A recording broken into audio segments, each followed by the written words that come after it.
আমি আশা করি যে আপনারা সবাই আপনাদের পরিবারের সদস্যদেরকে নিয়ে ঈদুল ফিতরের অত্যন্ত ভালোভাবে পালন করেছেন। আর আমি গতকাল ঢাকায় ঈদ করেছি, অত্যন্ত হেকটিক গেছে আমার।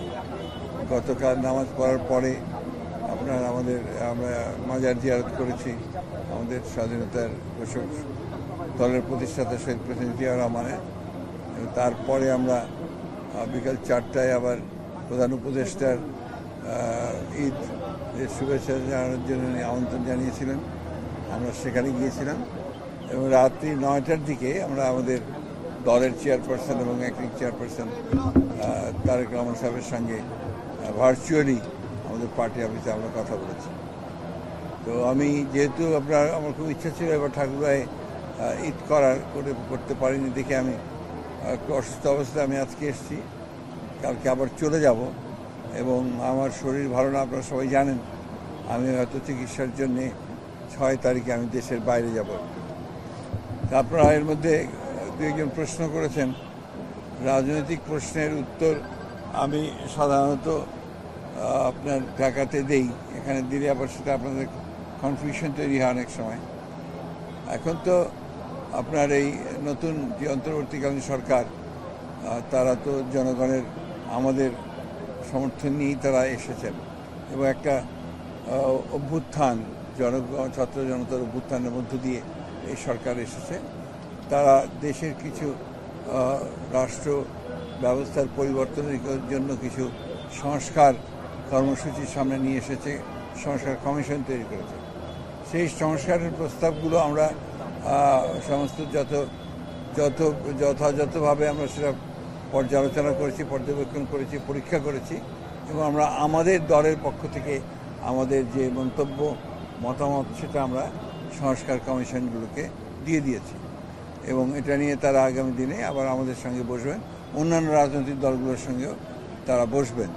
তো 6টা কমিশন হয়েছে, এই 6টা কমিশনে আমরা আমাদের মতামত দিয়েছি, এরপরে সেগুলো নিয়ে আলোচনা হবে এবং যেটা কথা আছে সেটা হচ্ছে যে যেগুলোতে কনসেনসাস হবে, মতের ঐক্য হবে, সেগুলো সামনে নিয়ে আপনার নির্বাচন হবে এবং সেই নির্বাচনের পরে আপনার তারা আগেই একটা আপনার চার্টার অফ রিফর্মস একটা তৈরি হবে, সেটা একটাই আপনার রাজনৈতিক দলগুলো স্বাক্ষর করবে এবং যারা নির্বাচিত হবেন তারা সেই সংস্কারগুলোকে তারা ইমপ্লিমেন্ট করবে।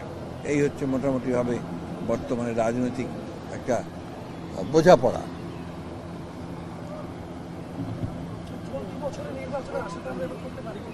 আমরা তো করি, কারণ আমাদের প্রধান উপদেষ্টাই বলেছেন যে ডিসেম্বরের মধ্যে তিনি নির্বাচন করতে চান, সেই ধরনের আগ্রহ তার আছে।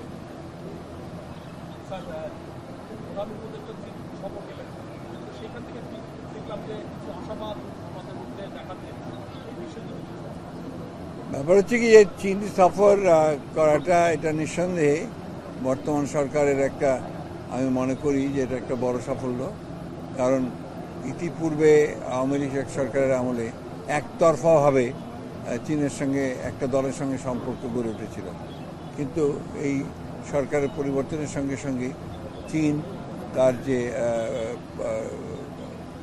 চিন্তাভাবনাগুলো পরিবর্তন করেছে, চীন এখন প্রায় সবগুলো রাজনৈতিক দলের সঙ্গেই কথাবার্তা বলছে। আর বিশেষ করে প্রধান উপদেষ্টা তো সরকার প্রধান মানে হচ্ছে বাংলাদেশের প্রতিনিধিত্ব তিনি করেন।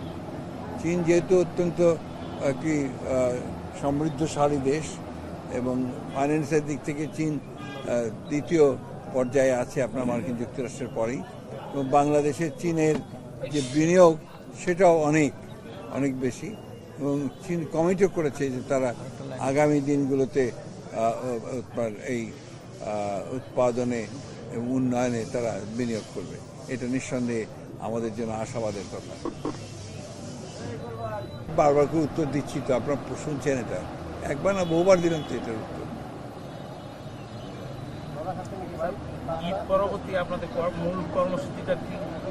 আমরা তো রাজনৈতিক কর্মসূচি হবে আমাদের, আমরা এখনও তো রাজনৈতিক কর্মসূচি ঈদেও হয়েছে। পুরো আপনার ইফতারে আমাদের একেবারে ওয়ার্ড পর্যায়ে আমাদের আপনার ইফতার করেছি আমরা কর্মসূচি। সব সংস্কার আর নির্বাচন তো আলাদা জিনিস না। সংস্কারের মতো চলবে, নির্বাচনের মতো চলবে। আমাদের রাজনৈতিক দল হিসেবে আমাদের কাজ হচ্ছে জনগণের সঙ্গে সম্পর্ক করা। আমরা কিন্তু 31 দফার উপরেও এই কাজগুলো করেছি সারা দেশে। আমরা জনগণের সঙ্গে সম্পৃক্ততা করেছি, জনগণকে বুঝিয়েছি। আবার একই সঙ্গে আমরা ইফতার কর্মসূচি করেছি আমাদের দলকে সুসংগঠিত করবার জন্য। কিন্তু নিঃসন্দেহে সেটা নির্বাচন কেন্দ্রিক।